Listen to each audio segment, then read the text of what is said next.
This chapter is about memory errors, all of the mistakes that we make in encoding and retrieving things out of memory.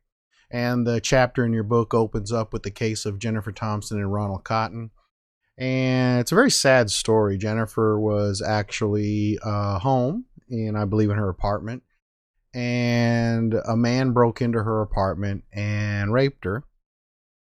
And while she was going through this ordeal, she was thinking to herself that if I survive, I really need to remember what this person looks like so that, they can catch him. So, she set about to try to remember and, went through that horrible ordeal. And then later on, after the guy escaped and left, and she went to the police, and she went to a sketch artist, and then they started showing her the mug shots, the pictures, and she identified this one picture as the rapist, and it was a guy named Ronald Cotton. And then they brought in Ronald Cotton. They questioned him, and then they put him in a lineup, and she identified him again as the rapist. So based on that testimony, he was convicted and spent 11 years in prison. And it turns out while he was in prison, he heard about another man who had actually talked about being the one who raped that woman, as well as several other women. And he set about to try to get himself exonerated. And after serving for 11 years in prison, he was finally able to get his conviction overturned with the help of some DNA evidence. And when Jennifer Thompson saw the actual rapist in court, she had no recollection of him. None whatsoever. So, you got to ask yourself, well, how can memory be so wrong? How is it that, we can always make, or not always, but how we make these mistakes, with memory. Now memory errors aren't just the result of like brain pathology or brain disease. There's 7 sins of memory that are byproducts of the way memories function and the way that memory operates. And these sins, or this list of sins was compiled by a psychologist named Daniel Schachter. And really what these sins are they're not sins. I mean, he calls them sins, right? They're types of errors that our memory makes. But understanding them really gives you an insight into how it is our memory actually works and what the mechanisms are of our memory. The quote-unquote sins are listed here on this figure in 7.1 in your book. This person kind of looking up thoughtfully in the middle of the picture. So let's go ahead and talk about the 7 sins. The first one that was identified by Schachter is transience. And transience is really just the normal forgetting over time. Particularly of information that's not, real important. So for example, you forget if you park your car and then come in to class. When you go out, you remember where your car is, right? You do remember where your car is. Most of us do. Sometimes I don't, but you remember where your car is. But if I were to ask you, where did you park for class 3 weeks ago? Unless you park in the exact same spot every day, you're probably not going to remember exactly where your car is, right? So that's just normal forgetting over time. The other type of sin of memory that Schachter identified was absent-mindedness. And this really is the result from a lack of attention during encoding, when you're supposed to be paying attention and learning stuff or remembering, or during retrieval, again when you're not paying attention and you're not successfully recalling what you're supposed to remember. So, for example, losing your car keys, right? You put your car keys down, but you didn't put them in their normal place, nor did you take any time to remember where you did put them. And as a result, they're hopefully momentarily lost. The other sin mentioned by Schachter is what he referred to as blocking. And this is a weird one. I have this a lot myself. This is when you know information, but you're unable to retrieve it. So, you see an actor on a movie and you're like, oh, that's, what's her name? Oh, I can't remember her name. And it's on the tip of the tongue, right? And there's a part of your brain that knows that you know the answer, but you're unable to retrieve it, right? The fourth sin of memory is source misattribution. And this is a big one, right? This is when we remember something as from a different source than the one it was actually from. You'd be surprised how many times this happens. So, for example, thinking your friend told you something when you actually heard it on the news. And you will swear up and down that you heard it from a friend, but your friend will tell you, well, I never said that. No, but you actually heard it on the news, right?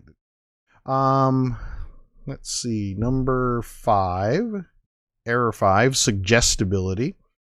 Another big one. The altering of actual memories or creating false memories for events that we've never experienced, right? So people have a lot of weird recollections and memories about what George Bush did on 9/11, that they saw, heard him speak, or what he did, or lots of things, right? It's really funny that how many people came up with lots of different things, and it's all because of the fact that we're just altering our memories and creating these false memories based on what we wanted to happen, or we thought should happen, or maybe what somebody suggested to us should happen, or what somebody else thought maybe should have happened. Bias, number 6, is when our current experiences or knowledge alter our memory of a past experience, right? So you went through something and you have a memory of it, but then later on you have new knowledge, new experiences, and it biases your recollection of that memory. So, for example, going through a rough breakup in a relationship, and then remembering the happy times as more negative than they actually were, right? So, you were happy in the relationship, and whenever you thought about those happy times, they were great. But after the horrible breakup, you think back, you're like, oh man, that wasn't really that great. He or she was, a bitch or whatever, or an asshole, and blah, blah, blah. And we end up biasing those past memories based on our new experiences or current experiences. And then finally, persistence, experiencing unwanted memories over and over. For example, one of the new examples is PTSD, post-traumatic stress disorder. In some persons with PTSD, there are a lot of what are called triggering stimuli. Something in the environment will trigger unpleasant, traumatic memories. And sometimes those people will relive the emotions and feelings that they had during those, when those events were actually happening. And it just happens over and over again. It's part of how memory operates, from an adaptive perspective. It might be that your memory's trying to help you, cope with trauma, or to help you cope with possible danger ahead. And that's all well and good, I guess, but what if there's no more danger anymore? What if you've been through the trauma and it's not there anymore, but your brain is still trying to helpfully help you deal with it? That's a problem that a lot of people who suffer from PTSD have. One of the things, if you put all these different biases together, one of the things that has become obvious in studying memory over the last few years is that we're not just like, how you open up your phone and you turn on the video record and you hit record and you're just like there recording stuff and it's all going into memory and it gets stored and then later on you can play it back. We are not recorders. We're not just recording and storing all aspects of our experiences like on your phone. We construct memories. We encode and store the pieces of an experience. And then when we're trying to pull it out, we attempt to put the pieces correctly back together when we retrieve them. Sometimes we forget certain pieces. Sometimes we forget certain pieces, or we replace certain pieces with other ones that we may have expected to see. There was a case of a very famous study done by Bartlett, who is described in your text. And basically what he did was he conducted studies on subjects' abilities to study and then reproduce stories, little passages of poems and stories, and even figures. And what he was doing was he was interested in studying how accurate the reproduction of the story or the picture was over time, and in cataloging the different types of errors people made when they were recalling. He found out that the subjects could reproduce only some of the test words, or some of the story, for example, word for word, but they were able to remember the main parts of the story. So, for example, there's a passage in your book there that he used called War of the Roses, and it's a little short story. And if you read that story, it's got a lot of action and imagery and things like that. And he found out that over time, people were, forgetting the details, but they were able to remember the basics of the story, the main points, I should say. The errors that they made, whenever they would replace different facts with other facts or different events with other events, those errors showed that the subjects were relying on their own experiences and their knowledge to fill in the details, based on their general memory of the events, instead of actually remembering the events. So, for example, there was in the story, in one story, there was mentions of a canoe, and when those people were recalling the story later on, they would say boat instead of canoe. So they were replacing their expectation of the ship, the floating ship, with their own experience. Bartlett's studies were some of the first studies, very well done studies, I might add, to show how memories of experience are remembered based on the general meaning of the events that people want to remember, and all the details that people recall come from our general knowledge, our general expectations. And that's a really important point. You've got to remember that, next time you're having to rely on people remembering things. It's their recollection of things is going to be based on what they're experiencing in the right now and what they're expecting to see in the right now.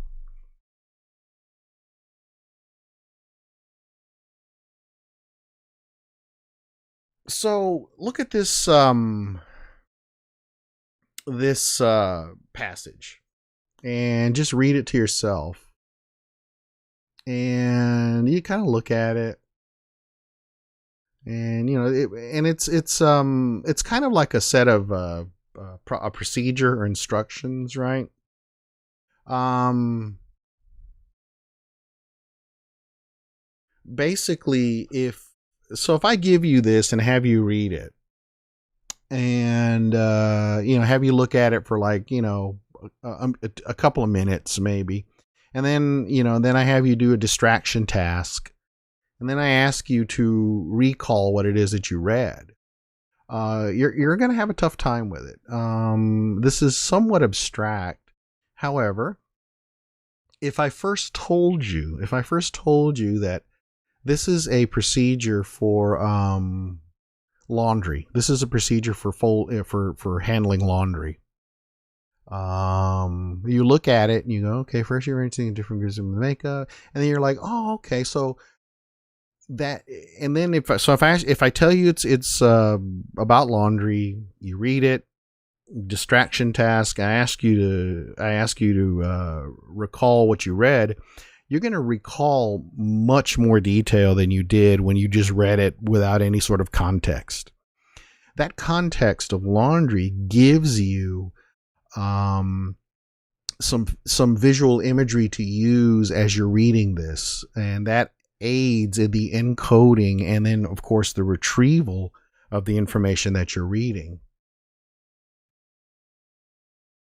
And this is the rest of the passage, so it's this plus this.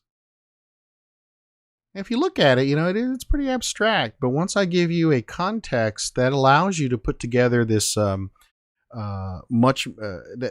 makes it much easier to remember. And the reason is because it fits into a scheme. It fits into some sort of scheme of events that you have experience with, and that you can visualize, and that helps in the encoding and the retrieval. So let's talk a little bit about this notion of a schema, or the plural is schemata, which is one of my favorite words, schemata. Schemas and scripts. So a schema is a mental representation. And more specifically, it's a general knowledge structure for an event or a situation. So for example, you have a schema of what to do when you get in a car. You have a schema that is a dog, right? You have a schema that is related to the idea of a dog, right? A dog has to have these attributes and behave a certain way. There's a schema for a cat. They behave differently. There's schemas for behaviors. There's schemas for where things are. There's schemas for how to sit in a chair. All of these things are general knowledge structures. Scripts. Okay. So we rely on our schemata to reconstruct memories of events. So when we're reconstructing our memories, we're using our existing schemes, our schemata, to help us to fill in the blanks of events and experiences that have familiar elements, which is why we tend to make mistakes, because I might be recalling something that I think was there, but the only reason I think it was there was because I'm using my schemata, my expectations, to fill in the gaps. Scripts are what we use to provide a general structure for a familiar event. What scripts are, they are an ordered set of actions and behaviors that you hold in memory for a particular event. So going out to eat, going out to shop, going on a date. All of these different things are scripts that we hold in our memory for how to behave and what to do. And it turns out that in the process of retrieving and encoding, mostly retrieving, in the process of retrieving memories of events, we rely very heavily on our schemas and our scripts, the things that we know, the things that we expect, to reconstruct those memories. In the laboratory, memory errors have been studied for quite some time. There's a procedure described in your book called the DRM procedure, and DRM is just the initials of Dease, Roediger, and McDermott. As you can see, the three the three authors there. So the Roediger and McDermott took a procedure that was used by a guy named Dease in 1950, and so they modified that procedure, and it came to be known as the DRM, the Dease, Roediger, and McDermott procedure. So DRM. And I've done this in my classes a lot. And it's a really fun thing to do because, at least 20% of the students kind of like fall right into it, or actually more than that. It's usually like 80%. But essentially what it is this. You read a list of words that are all related to one particular keyword, but you don't have that keyword in the list. So for example, let's say we have this list of words: ice, wet, frigid, chilly, air, freeze, shiver, frost, winter. I give you those words to remember. So I give you those words, I give you like a minute to look at them, and then I give you a distraction task, and then I say, okay, write down as many of those words as you can remember. And you're going to start writing these words down. What a lot of people will do is they will report that they saw the word snow, that the word snow was in there. And it was explicitly left out. It was explicitly left out of this list, and I have had students that have actually accused me of changing the list on the slide. They'll tell me, oh no, you changed that list. That's not the list that we saw. Because I know that the word was there. I know snow was up there. It's an amazing effect. You can certainly, you can try it on your, friends and relatives. It works pretty well. The false memories for the theme words, the false memories for those words that should be there but are not, the theme words, are very high. The recall and recognition rates for the theme items that aren't presented in the list were very high. And the data also show the serial position curve. In other words, the rates of remembering the word snow, for example, in this example, are about the same as remembering the words in the middle of the list, the serial position list. So in other words, on this list that you see on this slide, you'll probably remember ice and wet from the primacy effect. Remember the primacy, the things that appear first in the list. And you'll probably remember frost and winter from the recency effect, since it's the last thing that you remembered, right? The most recent. And then the words in the middle: frigid, chilly, air, freeze, and shiver. There's going to be a much lower probability of remembering those words. And the probability of throwing in the word snow is about the same as the probability for remembering the middle words. So it's related to the serial position effect, which means, of course, that we're just sort of reconstructing it, trying to, doing our best to try to remember what it is that we saw. Related to this topic is another very important area, is the eyewitness memory. This is probably the most real world application of knowledge for memory errors. It used to be back in the day, probably before, back in the 60s, in 1960s and before that, where eyewitness testimony was like rock solid. If an eyewitness said they saw you doing something, then it was real hard for juries to ignore that. Nowadays, not so much, because of what we know from what psychologists have discovered about memory. We now know that eyewitnesses can be wrong. As a matter of fact, they tend to be wrong. What the witness is exposed to after he or she witnesses the event is important to the accuracy of eyewitness testimony. When the post-event information is incorrect or it's misleading, it can result in memory errors from the witness. one of the most famous people that did research in this area was Elizabeth Loftus, Loftus. There's a picture of her in your book. And she did some groundbreaking research to basically uncover how, how poorly it is that eyewitness accounts can be, and all the factors that go into making eyewitness accounts go wrong. So, for example, one of the studies that's mentioned in your book is the misinformation effect. So, for example, if I witness a car accident, right? And if I get asked different ways, if I get asked about that accident in different ways, I'll give different answers, right? So, for example, if I witness a car accident, and if the cop asks me, how fast do you think those cars were going when they smashed into each other? Versus, how fast do you think those cars were going when they hit each other?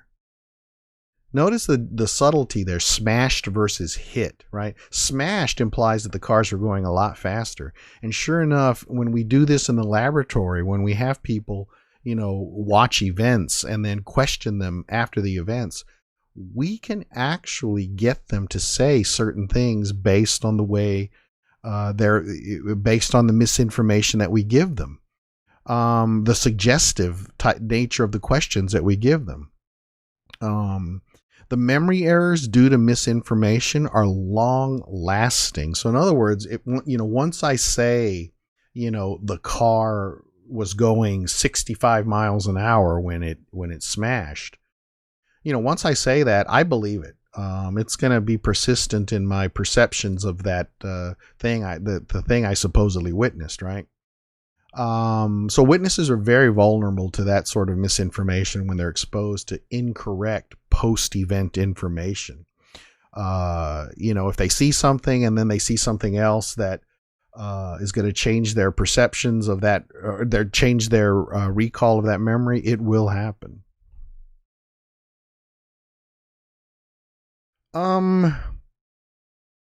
So talking a little bit about applications of eyewitness memory research, one of the things that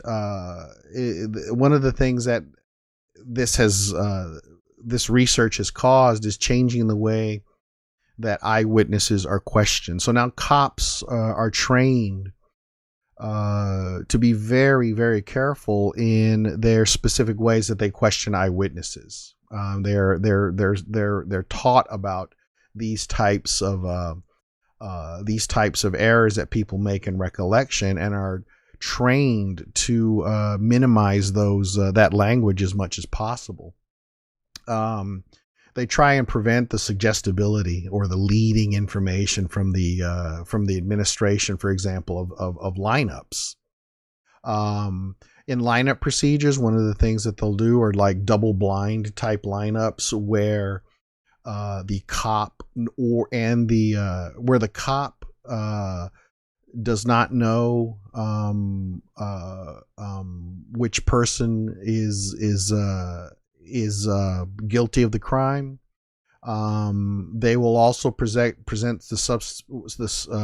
suspects one at a time instead of in a lineup. Believe it or not, that makes a huge difference.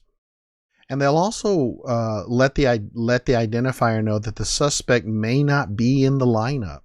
So one of the things about presenting these suspects is that the person who's doing the identifying, sometimes they're under pressure. They're going to be under pressure to say, yeah, that person's there. But if they know that the person may not be in the lineup, it's going to greatly reduce the chances that they're going to make a false claim. Also, the use of cognitive interviews instead of typical police questioning. Cognitive interviews being questions that are specifically created by psychologists and meant to decrease all of these different types of biases and misleading attributions that might cause people to misremember.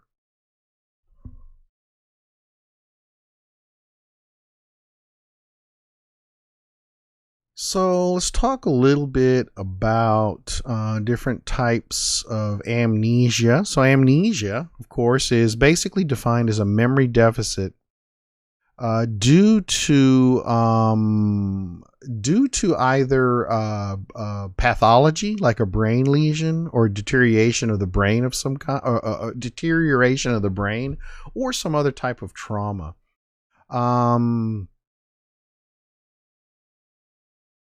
So some of the more severe types of amnesia that are mentioned in your book are this Clive Waring, this guy who suffered from a severe case of encephalitis, which is an infection of the brain, which ended up killing his hippocampus, and he was diagnosed with amnesia. And HM, Henry Molaison, is somebody who also had the same type of injury, except his was caused by a surgeon. His temporal lobes were removed because they were the origin of his very severe untreatable epileptic seizures. And they dug a little too deep and also pulled out his hippocampus, most of his hippocampus on either side of his head. And he ended up not being able to learn anything new, completely unable to turn any sort of short-term working memory experiences or information into long-term memory.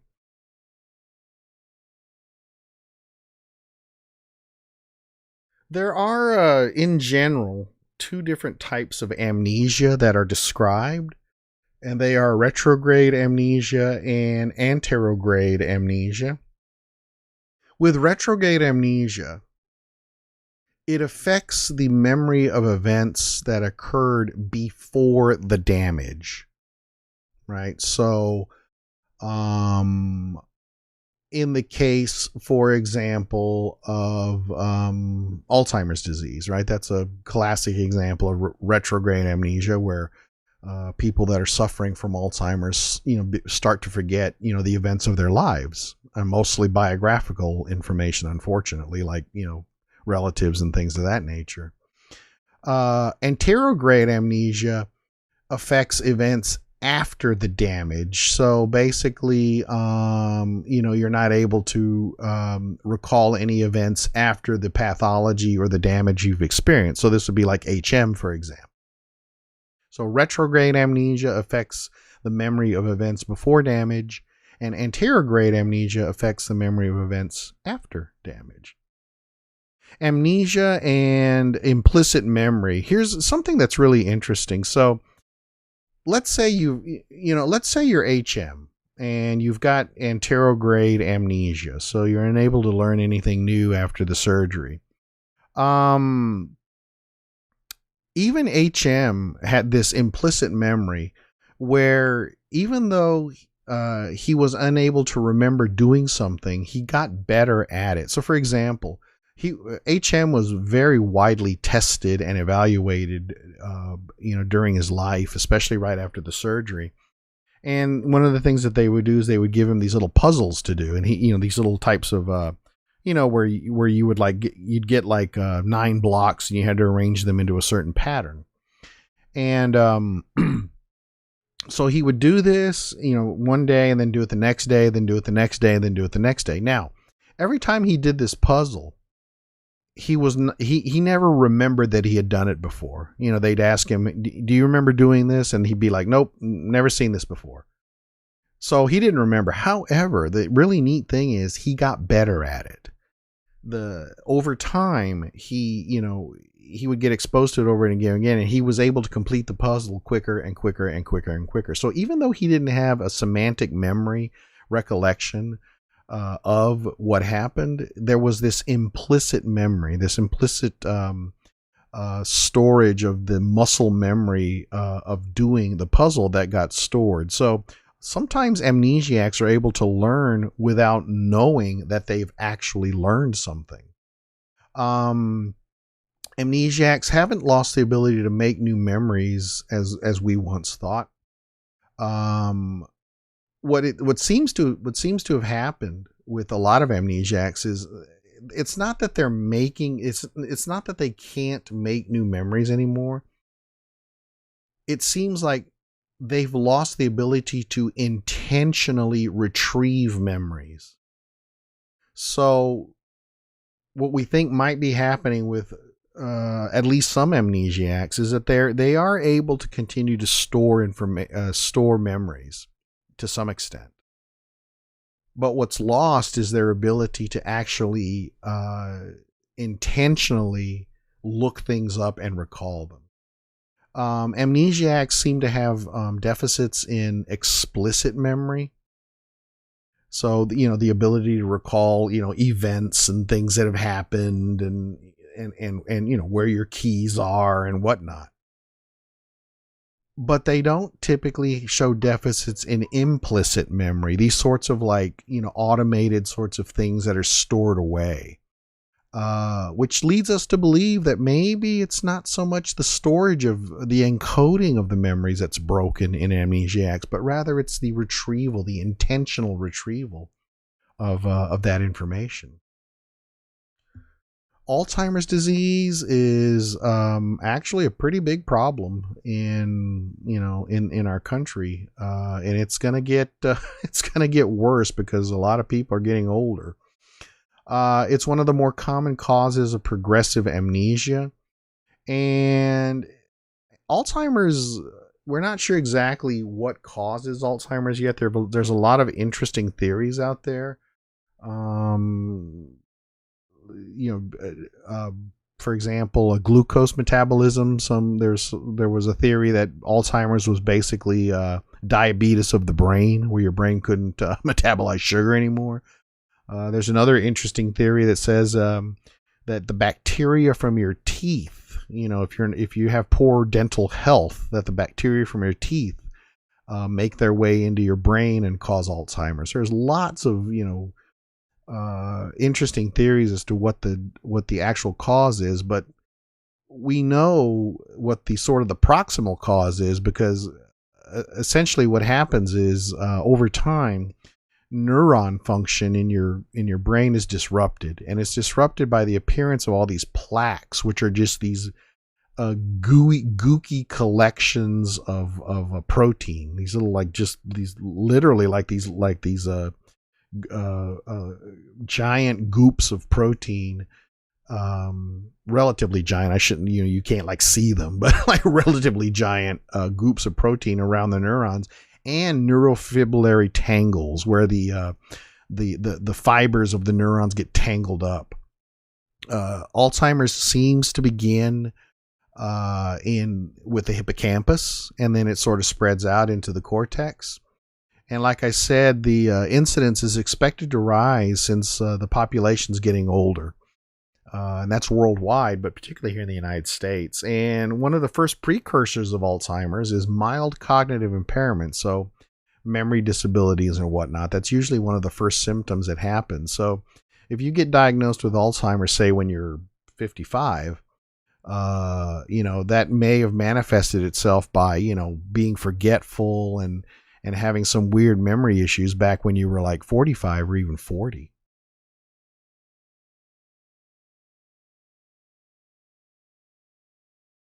The plaques, as I said, are bundles of what are called beta amyloid proteins that develop in the space between the neurons, known as the synapse. So if you remember from Introduction to Psychology, the synapse is the part of the neuron, or I guess it's the space between two neurons. So one neuron releases a neurochemical called neurotransmitters into the synapse. And the neurotransmitters travel across the synapse and bind to receptors on the other side, usually on dendrites of the neuron on the other side. And if you've got all these plaques in there, these big chunks of protein floating around in the synapse, that's going to obviously decrease the efficiency and effectiveness of the neurotransmitters in that synapse. Tangles are, tau amyloid protein fibers that these protein fibers just develop in the nucleus of a neuron and just start tangling things up and disrupting the function of the particular neuron. So this image here, figure 7.10 from your textbook, shows two brains, and it's somebody with really bad Alzheimer's. It's really obvious, and you can tell like a healthy brain versus a Alzheimer's brain. And one of the big differences that you can see is the cracks in the brain. Those are called gyri or gyrus. A single gyrus, or the plural is gyri, and then the bumps are called sulci or sulcus. You can see that the gyri, the pits that are in the cortex here, are much bigger in the Alzheimer's brain than in the normal brain, telling you that the cortex is basically shrinking away. It's basically dying and shrinking away. If you haven't been around somebody with severe Alzheimer's, count yourself lucky. It's a horrible disease, a horrible disease to have to die from. Childhood amnesia is extremely common. It's called infantile amnesia. And it's a lack of memory of one's life before the age of 5. Now, there's not necessarily a complete lack of memory. Sometimes, people can remember bits and pieces. One of the things about childhood amnesia is that, or one of the suggestions for why we have childhood amnesia, is that there's maybe the areas of the brain that are responsible for long-term storage of memories aren't fully developed. Possibly related to that is this notion that of language. Basically, we use language to store our memories. We retrieve our memories with language. And if you don't have language in childhood, then, how can you retrieve memories from there if you use language to retrieve your memories? So that's another explanation for the amnesia in childhood. In general, it affects episodic memories. So in other words, it affects the memories of things that happened to you, and not so much the semantic or implicit memories. So you're going to remember, for example, the rules of opening doors and eating and your colors and all the things that you learn as a child in pre-K, and that your mother teaches you when you're reading, and when your parents are reading to you. You're going to remember all that. That's the sort of the semantic and implicit types of memories that are important for us in our development. But episodic memories, the things that happen to you, not so much. Again, possibly because those parts of the brain aren't developed yet, or it might be because we as adults use language to encode our episodic memories. And if we're expecting to retrieve something that was encoded with language, and we didn't have language when we were little babies, how can we possibly retrieve it? So that's a possible explanation as well for the existence of this phenomenon of childhood amnesia.